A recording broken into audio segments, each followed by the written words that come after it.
Edition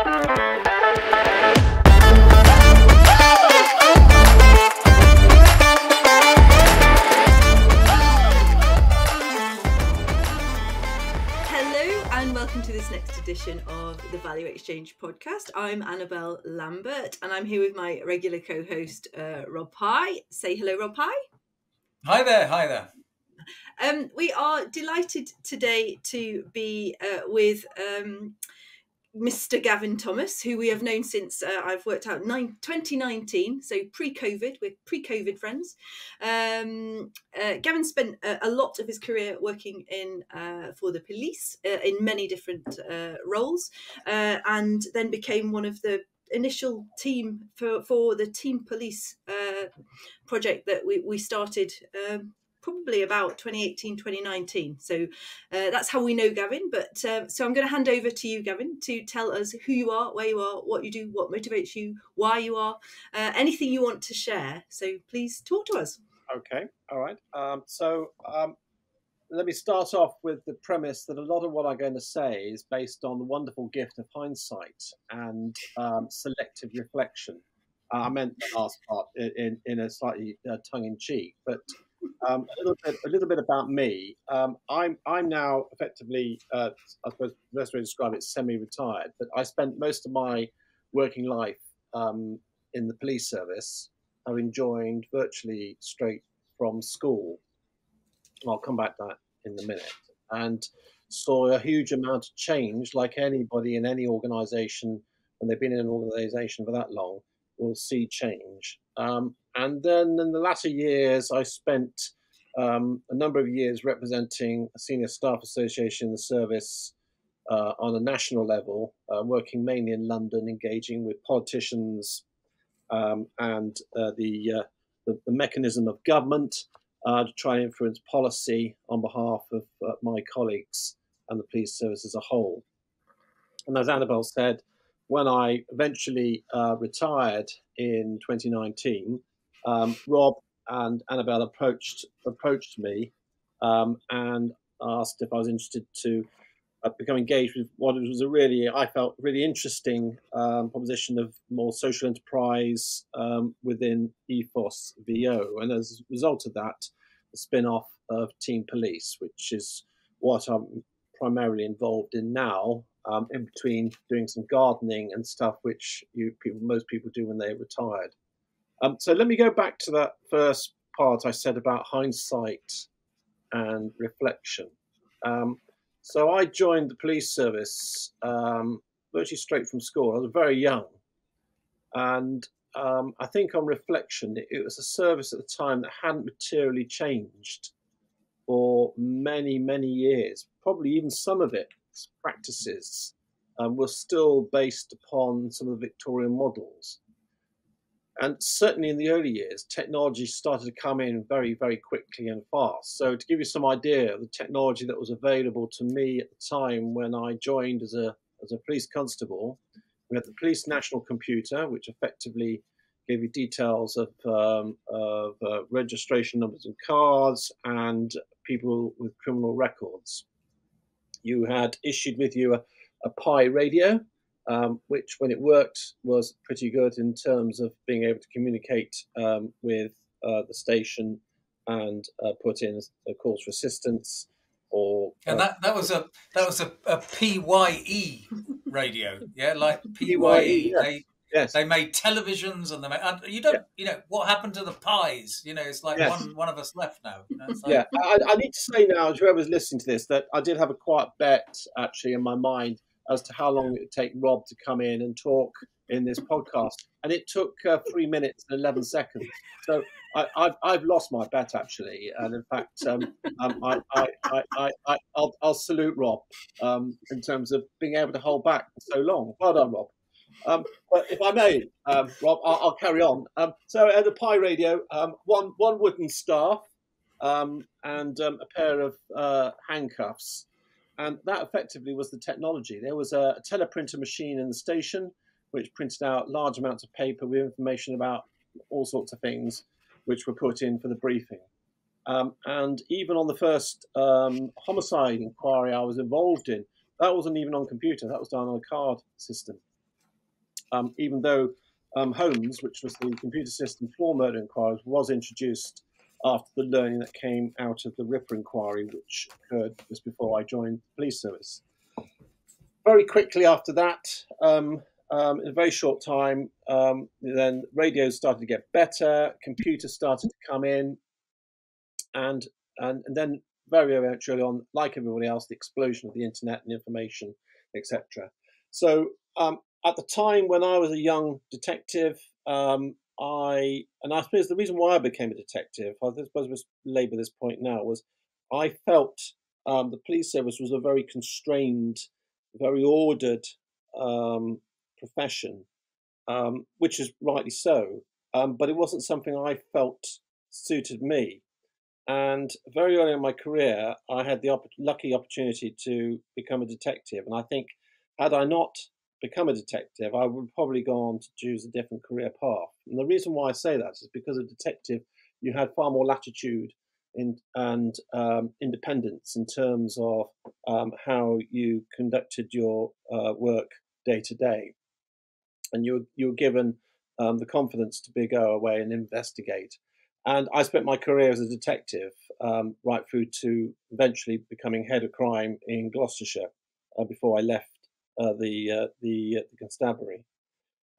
Again, on leadership itself, I think on reflection and hindsight now, I think when you look at the style of leadership that was available at the time when I joined, which was in the early 80s, it was very male dominated. Very few women were in the service, certainly in positions of responsibility or leadership. And it was, again, very hierarchical to the point where it almost stemmed innovation.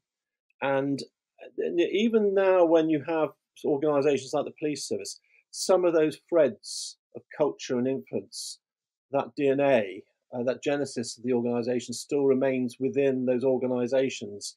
And I think now, on reflection, I think the service still has elements of that hierarchy still within the service itself, which stems its innovation and its ideas. And again, culturally, it is very much an introvert organization. It has its own terminology, it has its own means of expression, and that is not surprising considering the sort of work that people do within the police service itself. It's very varied, but effectively the police service is there for times of trauma and trouble with its fellow citizens. And they'll go and witness things which most people wouldn't witness or see in their lives.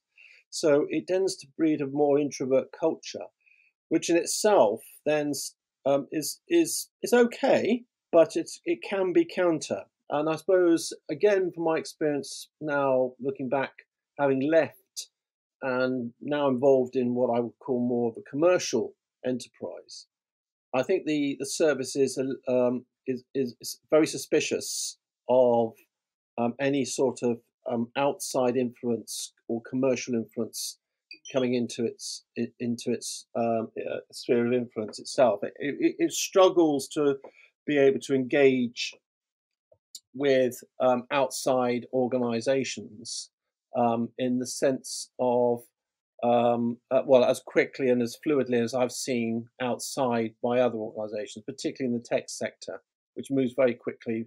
It's very, very nimble. I wouldn't describe the service as quick or nimble in that respect, in terms of procuring a piece of technology, implementing it, landing it, and getting it working. It does take some time. I think the leadership has changed substantially over the years. Again, representation has changed, diversity has certainly changed for the better. It's far more questioning now, in the sense of what took place in the past. It was very unquestioning. You were told what to do and you went on and did it. Now I think there's more of a culture where people are able to put their hand up and are able to challenge or question what is actually happening. Having said that, and I think this is something that's come out in a recent review, I think what has been lost within the organisation is two things, I suppose, is that that intuitive knowledge, that ability which you learn from people who you've worked with. And unfortunately, I think the service, like many other public sector organisations, um, I think was irreparably set back during austerity. The service lost a huge amount of experienced people very, very quickly. So I think the point I'm trying to make here rather clumsily is you can train people to be a police officer. You can teach them the law and how to apply the law and how to do their job. But that sense of the values and the experiential development, which you pick up from working with people who've been there before, is, I think, invaluable. And the service, by getting rid of that very quickly, lost that. So I think one of the vulnerabilities of the service now is it has a very young service workforce, which is struggling in terms of that experiential development. And I think that's something which, in terms of a value, is something which I think the service, like many other organisations, I think the health service as well, has to somehow think about how they're going to regain that. And certainly in my career as a detective, there was a lot of intuition, a lot of knowledge that was exchanged from those who you were working with in the past. Going forward, so Gavin, can I, yeah. as I have already broken my extremely wonderful track record of You're not very welcome interrupting to, people, Rob. I'm just just feeling the urge to just come in here. So I'd like to at some point sort of weave, and I think we're getting a sense of that. Your sort of personal motivations in terms of why you became a cop. What motivated you in terms of chief superintendent of this big national organization, and then subsequently TeamPolice. I could guess some of the motivations to what you're talking motivation about. for me initially was I didn't want to work behind a desk. I wanted variety, I wanted challenge, and I wanted to work with people. And I may not have realised some of those things when I joined initially, but very quickly I began to thrive in that. In terms of if you are a finisher, a completer, or somebody who likes order, likes to know what their week is going, or their month is going to look like and be planned out, the police service is definitely not for you. Because you, as I said already, you're dealing with the vagaries of chaos within society. So to give an example, when I was head of crime, yes, I had meetings planned and very important meetings planned and whatever. But what I did not have control on is coming in the morning or having that phone call the night before, or something very serious has happened, and everything is turned upside down, and you have to adjust very, very quickly. So I think that those were the initial motivators for me. They were very much personal motivators. I think very quickly, certainly when I became a detective, my motivation was, I suppose it says basis because this was helping people and bringing people to justice and giving closure to people who've been victims of crime. There was nothing more rewarding than investigating a crime, particularly a serious crime, something that had affected somebody or a family, really, really traumatically, and bringing some degree of respite or closure to them on that. And then later on in my last role, which was not operational at all, it was representing my fellow colleagues and being their voice. And that was a huge amount of responsibility. And, very, a totally different experience, which was one I really enjoyed. And I really enjoyed that challenge. It was fresh, it was new. And you were representing very capable senior police leaders, all of whom had a voice, all of whom had an opinion, some of them similar to yours, some of them very different. So you had to learn a whole new skill set to be able to machinate your way through that and find a consensus to represent them when speaking to senior politicians. And yet, so you've almost got this duality where you've got the personal motivations of people and helping people and supporting, and yet in the stuff that you've said so far, when we talked about Victorian Police Force, and there's the Mm. organisation, there's the bureaucracy, there's the leadership. You talked a lot about leadership. You know, you've talked about inclusivity. So that it's like how in thinking about your motivations, you know, how you've engaged in the organisation has it been a necessity. And do you see that? Do you see that as an interesting part of your journey, or just sort of something you've just got to deal with because you care about the people? You know, it's like I've got to deal with it. I don't like it. I don't enjoy it. But you know, where did the organisational dynamics, the I mean, hierarchical, the sort of, you know, I suppose in that my stuff? career, there was always going to be a degree of bureaucracy because ultimately you were dealing with the criminal justice system. So you have to, you know, put it in rudimentary terms, present some evidence to a court to prosecute somebody. But yes, there was bureaucracy. And I think looking back, unnecessary bureaucracy. I think the service is gradually starting to get on top of that and change things. I think in terms of leadership, though, I was very much, and this is one which is very difficult for many people to grasp. And I think the sure sign for me of somebody struggling in a leadership role, particularly a senior leadership role, where they are leading in a way that they put more structure and stricture around the people they're leading. So they're constantly looking for reassurance that things are actually happening. My experience is that good leaders are the ones that empower and allow the people that they're working with to get on and do the job itself.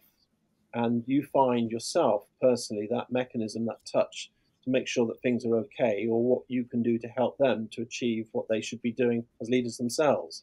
Now, that is a very difficult position to be in because you're laying yourself out very vulnerable. Because if it goes wrong, it's down to you. But also at the same time, you're allowing people to run with what they need to do to get it done.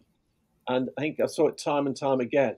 Effective leaders were the ones that empowered their people around them to get on and do it and accept that they were vulnerable to that and let them get on with it. Those leaderships which I found corrosive and quite destructive were the ones which were, you know, what I would call doing it by numbers or putting structures around it to be able to nominate and count what was actually happening, or have a series of meetings, you know, every morning to satisfy themselves that things were actually happening. Because, you know, we're all human. Things don't happen. In a way, sometimes a lot of it's organic. You know, what you're expecting to happen, as I said before, if you're a planner or a finisher, then the police officer is not for you. So, you know, if you're putting something in place, you know, obviously operationally, if you say, look, I need this to be done, you expect it to get done because, you know, sometimes it's a life and death situation. Mm. But in many cases, you know, people will behave and do things in a different way. They might get to where you want to be, but not in the way you want to. So you need to be comfortable with that. And then beyond the police, so what gets you out of bed? You know, there's the garden. You know, what's the motivations? How was the transition? I guess after I think, was it 30, 40 years in the police? Yeah, so for me, it was easier than for many. So I think the best way of describing me was a heavily institutionalized individual who had spent 36 years in policing. But in effect, I hadn't, because my last role had a tenure to it. So I knew it was going to come to an end in March 2019. I knew that, you know, my successor would be in place in January 2019. So I had plenty of time to mentally, you know, sort of adjust and get myself ready for that. Having said that, and the reason why I use the term institutionalized is because I knew many, many people, senior people in the service, who found that prospect very, very scary. Scary, yeah, very scary, because you're leaving something. You know, you're in a position of power. You've got responsibility. You're really good at it, and you know you're going to leave it all, and what you're going to go to. And I saw time and time again many people move out of the service and go and do something else similar, not because they had to, you know, for just purely financial or pecuniary reasons, because they felt they needed to be needed. and wanted. And that's a very difficult emotion to adjust to and come to terms with. And I think that's not just, I think unique to the service. I think that's something in many, many occupations where you spent some time in a particular field or a particular organization where you've been particularly good at it. You're well respected, people like you, you're applauded, you're the go-to person for it. And then next week you're not. And you're at home and you're thinking, well, what do I do now?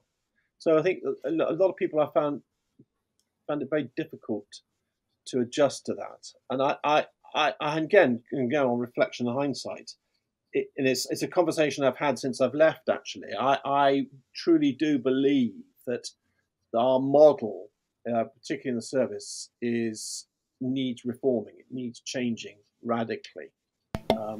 To be able to be far more fluid and adjusting to the modern day. Well, in relation to retirement or leaving or transition? Yes, so I think when I joined, you were expected to serve 30 years. There was a nice pension at the end of it, and it was designed to keep people in because of the trauma which the service went through in the late 60s and the 70s, where people just weren't joining the police at all. It was in a right state. I joined just after all that reform had taken place, and it was a golden time. I think the service is back in that time now. I think it's struggling to recruit and retain people as it is. But I'm very much firm of the belief that, and it's not just unique to the service, but as an occupation, using it as an example, I think the service needs to have the ability to allow people to serve, leave, come back, either at the same or at a different level, and welcome and embrace the experiences and the skills which they've picked up outside to come back into the service itself. And I think even when you have people who are senior in the service, who come to the end of their time, and naturally because of pension requirements, all the rest of it, it seems a bit crazy to me. If you have somebody who's operating at a senior level who's effectively good at their job, they don't want to go. You don't particularly want to lose them, really. So find a mechanism where these people can come back if they want to. The only mechanism at the moment, I think, is if you are a chief, you can come back and apply for another job, like the current commissioner has in the Metropolitan Police. I would argue that principle needs to apply right through the service itself. It needs to be a far more flexible, far more dynamic model than it is at the moment.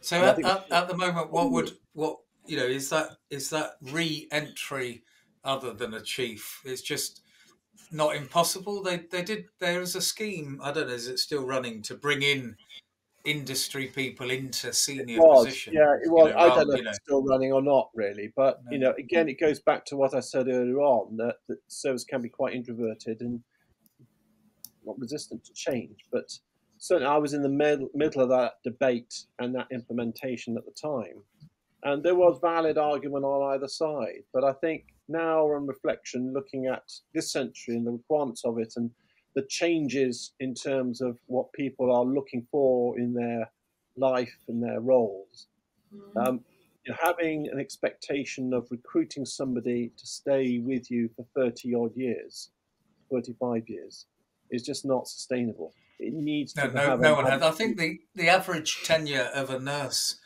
after qualifying in the NHS is 3 or 4 years or something at the moment. So it's kind of like they're serving less than they're being trained for. And so culturally, that you could argue two ways to that. And again, this is my reflection now. You could argue, well, that's a broken model. You're investing time, money to train Gavin Thomas to be a nurse in the NHS. They do 3 or 4 years and then they leave. On the other side is, that's the reality of the current employment market. What you want to do is be a really good employer, and Gavin Thomas to feel, actually, my time when in the NHS was a really great time. And actually, I've left for other reasons, but I would really like to come back. And the NHS saying, we welcome you back. And I apply the same argument to the police service. If you're going to leave the police service, we hope your experience has been a positive one, a great one. If you want to go away to California and wax surfboards for 2 years and, I don't know, and surf or whatever, we'd welcome you to come back at the same or a different level, and we'd welcome your experiences to see how you can enrich our service further. That's very different, I think, to where the current model is at the moment. And I think talk us through some of your life after service then, just to the sort of current chapter from 2019, I think. So, what? Yeah, I have to now. I've always had a very healthy existence outside the service, so it didn't define me as a person as to who I was. Yes, I was a police officer for a long time, and I was a senior police officer at the end. But I was very very firm in my mind that it didn't define me and who I was. Yes, I have a great deal of passion for the police service, a great deal of interest for the police service and those in it, and the amazing people that are recruited into it now. But it's not me. I'm my own person in that respect. So, answer your question, Rob. For a small example, I took up skiing again. I hadn't done skiing for nearly 18 years. And in 2019, I literally went to the top of a mountain and put skis on my feet and went off and started skiing again. That's it. So I did that with army skiing after I think 12 years of not skiing. I skied a lot and then family came around, and then there was an opportunity to take it up again with the army sport, and literally had that moment at the top of a mountain, where I pushed myself and found the technology was completely different to, back to that technology bit. And all you have to do with these modern skis is think about turning left or right, and they do it for you. It's like none of this jumping up and down, just like, whoa. So like the Pi radio story, technology had moved on. It's like exactly what I found. And took up sailing again, which I hadn't done for a while. So I've been doing sailing, been doing traveling, and also just being at home. I spent, a considerable amount of time away from home. So, my wife is still working, so I sort of reversed the role. I started supporting her and being available to do other things which, she had supported me when I was away. So, and I felt that was important. Did she welcome you back? Because we have a number of military officers who kind of do the repatriation bit, and it's kind of like, look, I've managed. Look, please, it's like no. You welcome me back with open arms. You didn't sit at home and go, "Where's my lunch?" No. It's the joke, like the joke of the, how do you tell a recently retired general? They're the one that's getting to the back of a car and wonder why it doesn't drive itself anywhere. No, I had no problems with that at all, really. I all the things I've been putting off in terms of doing stuff on the house, we gradually got done. I did, I had time to do it, and I think the only way I can express how I felt when I left was I'm more time rich now in terms of having time to do things which I want to do, and have the time to think and do them rather than think, oh gosh, I've got one afternoon this month to get something done and rush and do it. I'm more time rich now, far more relaxed about time now. Yes, of course, there's loads of things you need to go and meet and whatever, but it's not as nuts as my previous life was, where I was jumping on the London train, coming back on a Friday night, knowing, going out again. I'm healthier as well, so it's not the lifestyle which I loved. It was great. I really enjoyed it. Wouldn't regret it at all. But again, and I do remember when we talked ethos, way back when in 29, that your job was so manic before that it was important that whatever role or value you that you actually got in control of your diary. And I think so that now looking back on that, that's tick achieved. So absolutely, and I think it goes back to my point earlier on. Some people don't adjust to that and feel they need to carry on doing that. Do you think you're in the minority, Gavin, in how you have coped with it? I think I might be in the sense that, and this sounds horrible now, but I know too many who have left the service and carried on at the same pace doing something else outside. and never retired. There's a couple of guys who were in my old team, never retired and died. And and that's perfectly okay if you feel that that's what you need in your life to make it work. It works for you. Then great. But I think there's something missing, particularly for the service, in terms of adjusting people to think about what they need to do with themselves, or what they should be thinking about doing themselves when they leave. And sometimes nobody can have many interests. I've got lots of interests. I don't honestly think I've had a day since I've left where I've looked around thinking, well, this is pretty boring. I haven't got anything to do really. Well, that's the other thing. My father was a national serviceman, army, and he used to come home with stories of people that have dropped dead who had gone into, after a life of service, to retirement with nothing to do, because it was like, well, I don't want to do, but actually the opposite end. So they're very sedentary and drop dead. So I want, there's obviously a happy balance, and that, is that something you've had to work consciously on? I think it's probably me, but I think it's balancing two things. It's balancing your physical health in terms of how you do things. I can't, I'm not as active as I used to be, in the sense I cycle still, but not as crazy. I mean, I'm planning a trip next year with a friend. We're going to be going across France and Spain next year on our bikes, which is going to be great. Sounds crazy to me. Yeah. Well, it is a bit crazy, yes, but again, and half the fun of it now is being time rich, is being able to plan it properly and think, actually, we don't need to ram it in within a week and a half. We can actually do it over maybe 2.5 weeks now, and not worry too much about it. And then the other one is the mental health, which I said, it being more relaxed in terms of your time, and planning your thinking, well, today I've got this and this to do, and I want to get those done. So it's so it's mentally approaching it. I think the advice I give everybody who I speak to is you need to start thinking about it 18 months, 2 years before. And I don't think that's unique to police service. It's to everybody. You really need to think it through about what you want to do with your life and what you want to do. Some people like volunteering. Some people want to go back to work. Some people, want to do something else or do something completely different.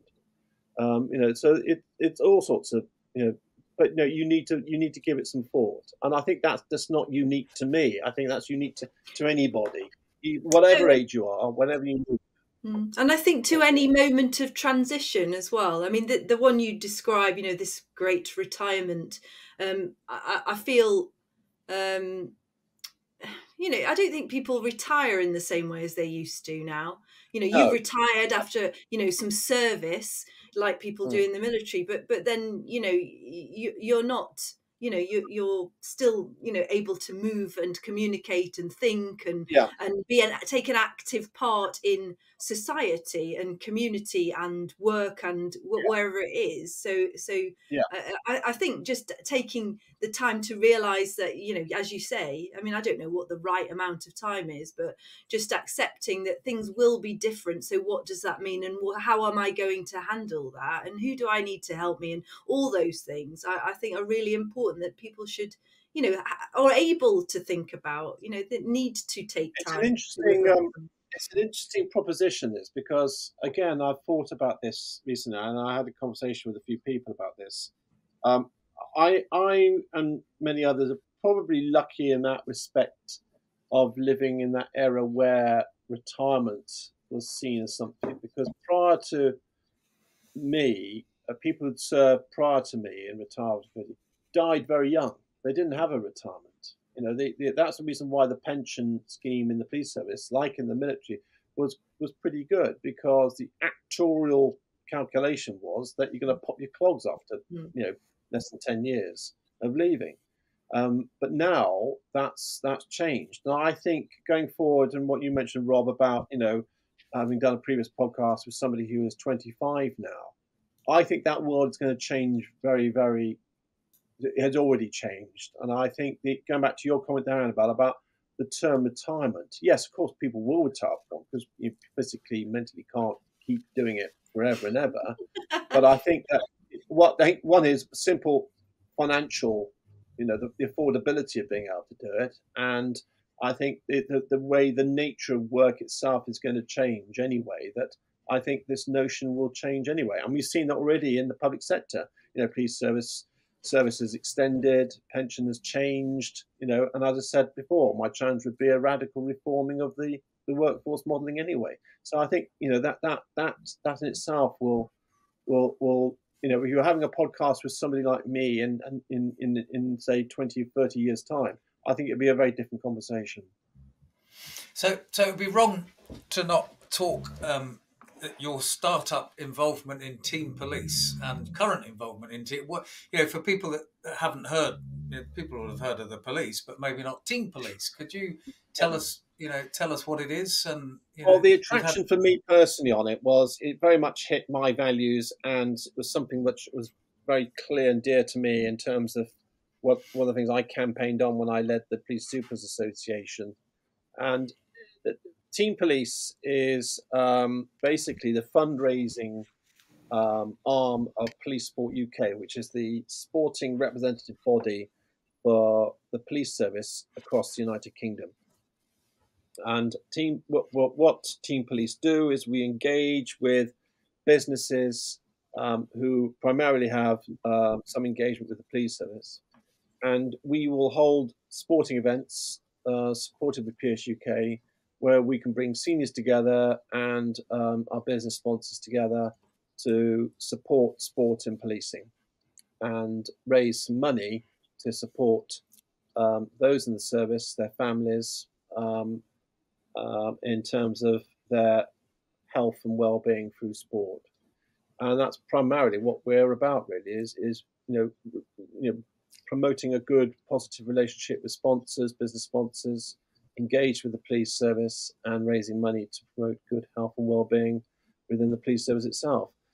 It's obviously been a little bit slow because of that pesky COVID period, which delayed something because nothing happened, as we all know. But since then, it's starting to develop very promisingly, actually. And there's a few of us who are now retired who are actively engaged in it and doing it. And I think, like anything, as you mentioned earlier, Rob, it takes time to sometimes get these things going and ferment it. But all the signs are really positive, and it's working really well now, actually. And but in contrast to your police journey, you came on board when it was like an idea. I think the police came to ethos, and it was kind of like, well, so how would you contrast it? With the sort of. I think one of the attractions for me was that it was new and it required different thinking and different skills for me. So it was a challenge for me, both mentally and in terms of my thinking around how I approached this. And so answering your question, it is different from the police service because you have to think of a different narrative, a different way of speaking to business. And because clearly business want a value out of it themselves as well. If they're going to provide money for sponsorship, they want a value. So it's understanding that value and building relationships. I quickly, like others, I suppose, started to understand the commercial element of the relationship and how that would work. And again, going back to me, somebody who was heavily institutionalized, that was an anathema to the police service. Having a commercial relationship with somebody would be, well, don't do it. And anything I think off the top of your head that would be key learning, from that experience, key sort of lessons or sort of insights to share? I think again, recent experience, the transient nature of many in the private sector. So you're speaking to Rob today, who is working for XYZ, and then you catch up with Rob in 6 months' time, and he's now with ABC. And that's just the nature of things. And I think I think also what's really impressed me is how values driven many of these private sector organisations are. They see a really strong value, commercial value, in being able to demonstrate their social value, and in terms of being engaged, not just in terms of selling something to the police service, but also being able to put a value back, to the service, and to demonstrate their organisation its values as well. And a lot of them I've been very impressed with in terms of how clear they are with that, Good. and Yeah, how they yeah. apply that to their day-to-day business, which is something which I think the service struggled with, certainly in my time, in terms of being able to correlate the two to the benefit for service. Yeah, and I think we're probably just at the start of that bow wave, Social Value Act, ESG, environment, social governance. We were at some conference last night, which was the Better Business Act, which is talking about Yeah, changing the Companies Act to put social value at the same level as profit. So, I think we're awash with this awakening from businesses about but how there is a how do bottom we. line, Rob. There is a bottom line. I think the bottom Okay. line, and I learned is you're in business to, you're producing something, you're selling something. Yes, all what I've just said about social value and value, but you do need to sell it and make some money as a business. Otherwise, you're not a business, are you? So there is a bottom line here, and understanding, what their needs are and what their bottom line is really, really important. And that's something I've learned since I've left the service. Okay. They are businesses, and at the end of the day, they will make decisions saying, actually, this year's not for us because Mm-hmm. we haven't seen a value, or we're doing something different now. And again, it goes back to my example earlier on. We don't say, oh dear, it's saying, well, I hope you had a really good experience. Yes, we have. Well, we'd love to see you back again. And we've had some come Yeah. back to us. So, Yeah. Yeah. it's understanding that transient nature, that fluidity of the relationship within business itself. But yeah, they make those decisions now, but they'll come back. And back to your example about you spoke to Rob one day and then Rob moves on to Yeah, ABC. yeah, And on the Forces sponsorship, there's been going so long. Rob goes to ABC. The first thing he does is become a sponsor of Team Police and Team Army yeah, because he's yeah, yeah, yeah. worked with the organisation. So actually, Yeah. the relationships become hugely important because you've built trust. And Yes, yeah, and that, yeah, that that that word trust is very, very important, and I think that's something we're trying to work on very much so, with the service itself, and say, look, this is not a it's not a compromise for you or your organisation. It's not something that's going to put you in a awkward position. There's trust here. Always simply ask you to support your service in the sport they do, and at the same time just engage with business sponsors at a sporting event, and it works really well. And those who have engaged, I found it as a very positive experience, and it's a good way. I mean, what's wrong with having a conversation through sport? There's nothing. yeah.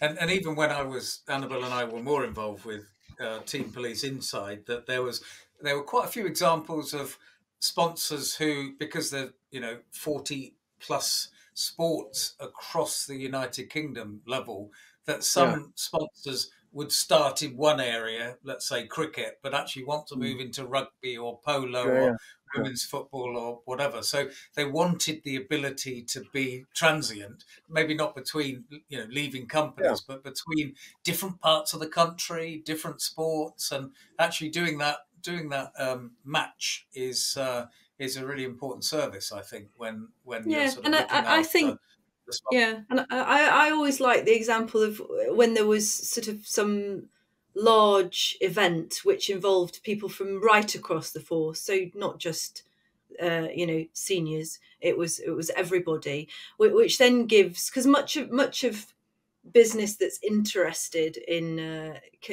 talking with the police is about the front end and about how people are using like equipment or IT Yeah, interface yeah, or whatever yeah, it is, and you don't get those insights from the procurement team. You get them from the front end, don't you? The yeah. people who use it, so One it of the would other be hugely valuable in both directions, to be able to give that feedback and to get it. I agree. I think going back to your question, Rob, I think one of the other things I learned as well, and I can cross over this into the service, is again, been very impressed with many of the businesses which we're involved in terms of how they treat their people. So the environment in which they work, the flexibility, the trust they give their people is very high. And when you talk to many of them, they understand the values, the mission of their business, to do it. And I've been very impressed with a number of businesses who have had that. And again, it goes back to the fact that people might leave for different reasons, might get a better offer, whatever, but they don't leave that organisation thinking it was a bad organisation. And I think one of the things which, again, I've been trying to quietly press the services, saying, look, people join police service for different reasons, apart from maybe some of the motivations I said earlier on.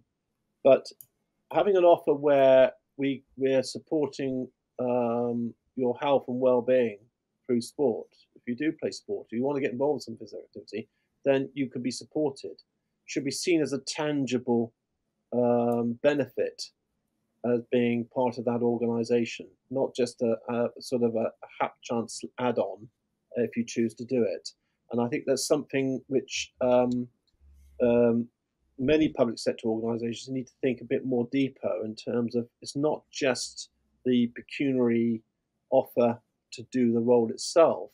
It's also the environment, the flexibility. It's so many days in the office. If you've got care responsibilities, that can be adjusted, or it's a flexible workforce model. You might want to do 2 or 3 years, come back, go away, come back again. The environment's great. It's easy to travel to. Those things are, I think, more and more valued now, certainly by those who are coming into the work environment than perhaps they did when I did. Yeah, I mean, we've been a future of work advocate organisation for 25 years, 30, however long, forever, and we're hearing employers everywhere, talking about their value proposition to the workforce. Again, that piece on social values and being purpose-led and mission-driven, all actually, how do you put that into action as an employer where a lot of the jobs it might be difficult to demonstrate that. So in some ways, the irony of the police is a marketing one. You said yourself, I didn't want a desk job. There's one of the driving, becoming a constable, one of the driving forces, and yet that sort of marketing between, particularly when it comes to sport, physical activity, the well-being side of things. If you were businesses are often quite good at doing the marketing, but maybe less. It's more difficult for them to demonstrate it. I think you've got the opposite problem in the police, that you've got the ingredients there in terms of an active, diverse, but actually maybe the PR, the marketing is not where it could be. There's so much that I've learnt about the police force in working with you guys and girls. I think it needs to have I think before we even get to that point, Rob, and it's not just unique to the service, I think it's other organisations as well, in the public sector, I think primarily, because this is one of the learning I had from the private sector, is having a clear idea of what your offer is to somebody who's coming to come and join you. And it's so many pounds and pence a month, how much per annum. Okay, yeah, you all need that to buy a mortgage and live on. But it's also what else there is, and what the package is around it.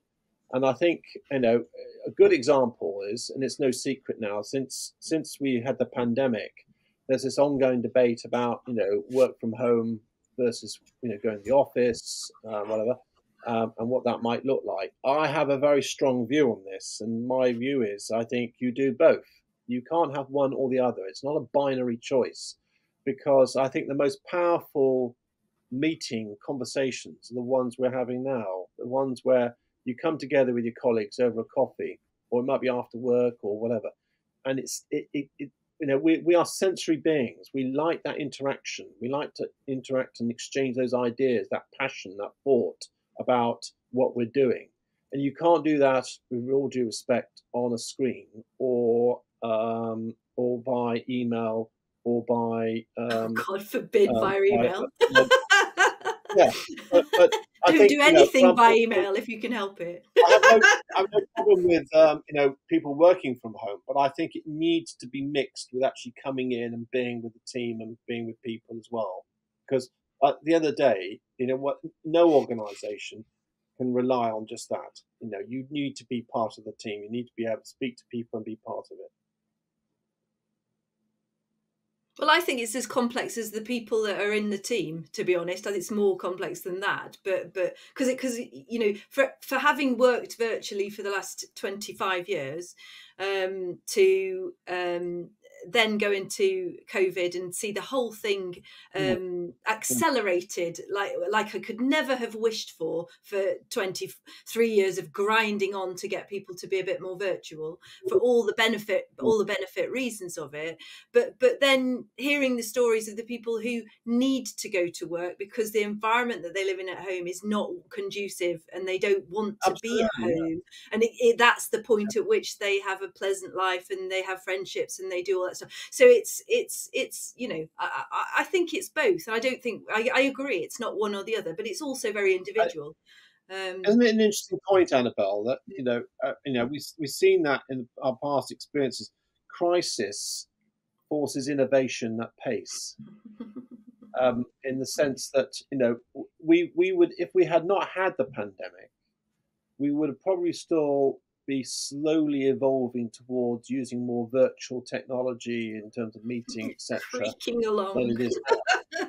So, but by that very nature of that pace of change, it is not going to be perfect at all, and it has all sorts of unintended consequences and intangibles attached to it, which people are starting to think through now in terms of what those consequences are. And one of those is, and I don't think it's over, because people are talking about a meta crisis at the moment, because you don't have to look too far out of your window to see Ukraine, to see Palestine, to see macroeconomic issues, to see social justice, to see cost of living, just to get started. And actually, I think you make a really important point in terms of that crisis sparking innovation. So I wouldn't say bring on the next, plague, but I think we do live in interesting times, as Confucius or somebody said, where we can expect that pace of innovation with AI and that to accelerate. Surely it's only going to go in one. The challenge here is for leaders of any organisation is to understand what that is and try and move that at that sort of pace. It's high risk, but if technology is an area where that is done to a certain extent, I would be very wary around areas like AI if you did that, in terms of fail quickly and then move on, because I think AI is got too many intangibles, too many unintended consequences attached to it. But certainly developing a product, then just purely on a commercial term, you haven't got time to so you want to get it out, innovate it, think about it. Look at the Google Glass, that was put out, wasn't it, into market. It flopped. They took it on the head, took it away, and there's no doubt about it, that technology will come back in some form or other in the near future after it's been redesigned and rethought of. So I think organizations, leaders need to inject that sense of urgency in some of what's going on. And I think, unfortunately, going back to your comment earlier around bureaucracy, as soon as you start mentioning in the public sector, like areas like procurement, and that's we're going to have a plan. It's going to.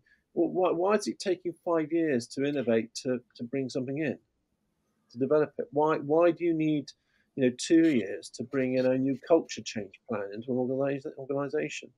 I mean, it was a wonderful experience in many ways, being part of the Kickstart scheme with the DWP, because that was caused by a crisis. It was something that happened very quickly, and it took about 9 months for them to resume business as usual, and in my own words, kill it, because it was very interesting working without the normal constraints, because it was quite agile to begin with, because they were making it up as they went along, and it was quite a wonderful experience. And then then they caught up with themselves and they killed it, which was interesting. But I mean, very high. sometimes, and again, this is where the risk is of being comfortable in it not being perfect. It's not going to be tidy. It's going to be rugged around the edges. But if it achieves or gets you to a place where you're pretty well there, it might need more development around it. Understand some of the risks. I'm not suggesting it's kind of complete chaos, but I think pushing through some of this sometimes more than it is now, particularly in the public sector. There's a real benefit to that, and I'm just not sure I see that really, frankly. But it's I mean, we could go on forever. I feel we're just now going to warm up to the main event. Really, that was because there's a dissonance with frontline services. You talk about the reactiveness that's necessary by design. If somebody gets murdered, stabbed, something blows up, you've got to be there.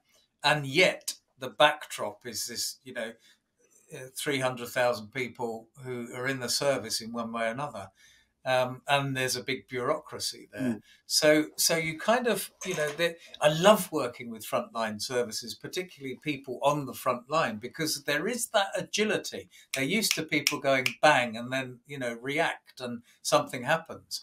But yet when it comes to taking, you mentioned the knowledge, less knowledge in the service with lots of people moving out, that actually, if you could only bring that back into the organization and learn, and take those sort of changes, wouldn't it be wonderful? So it's sort of like, what is the design model where you can have your cake and eat it? You've got hyper agility where you trust your constables, your officers, your inspectors, detectives, to just do their job, and yet they're operating within a system of criminal justice and law and bureaucracy that's as tight as nails when it comes to the justice system and the rules of that system. So if only you could get the best of both worlds in that. I have a view that if you feel comfortable, then that's the time to worry.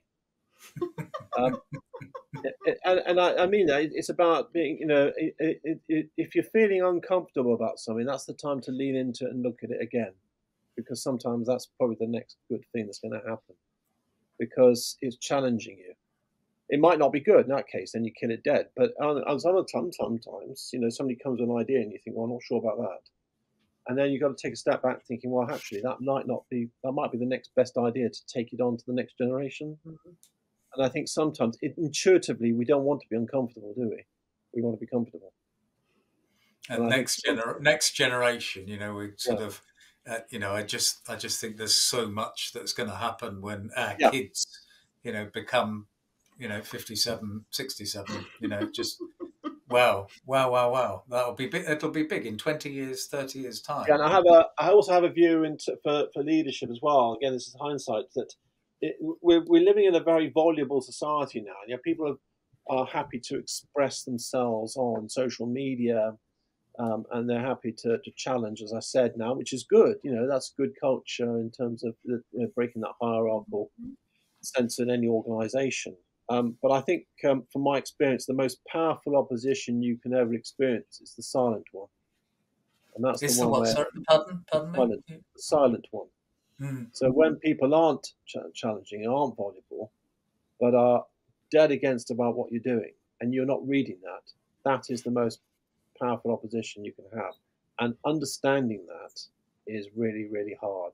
But in any organisation, any leader who can tune into that silence and understand that and think about how to extricate that opposition is really, really, really difficult. And that was, again, learning from the past as well. It's a bit like what I say, that meeting you go to where you say, right, I've got a brilliant idea here. We're going to do A, B, C. And everybody says, thanks, fantastic, Gavin. That's a brilliant idea. Absolutely fantastic. Well done. Thank you. And there's a few people in the room that haven't said anything at all. And my learning was to give everybody an opportunity to say something. Just go around the room saying everyone didn't say anything. But the most inherent opposition you get is when you say, well, we'll break for coffee now. So everybody goes outside to the coffee machine and says, well, I didn't agree with a single word Gavin Thomas just said that. It's a rubbish idea and it's never going to work. That's the meeting you want to tap into, not the one you just had in the room. Indeed. Right, I'm really conscious of the time. We are we are an hour in. Hooray, well done for us. So much for 30 minutes. But try and cut this one down, Annabelle. Yeah. No, I've given up trying to cut things down. There's too much good stuff.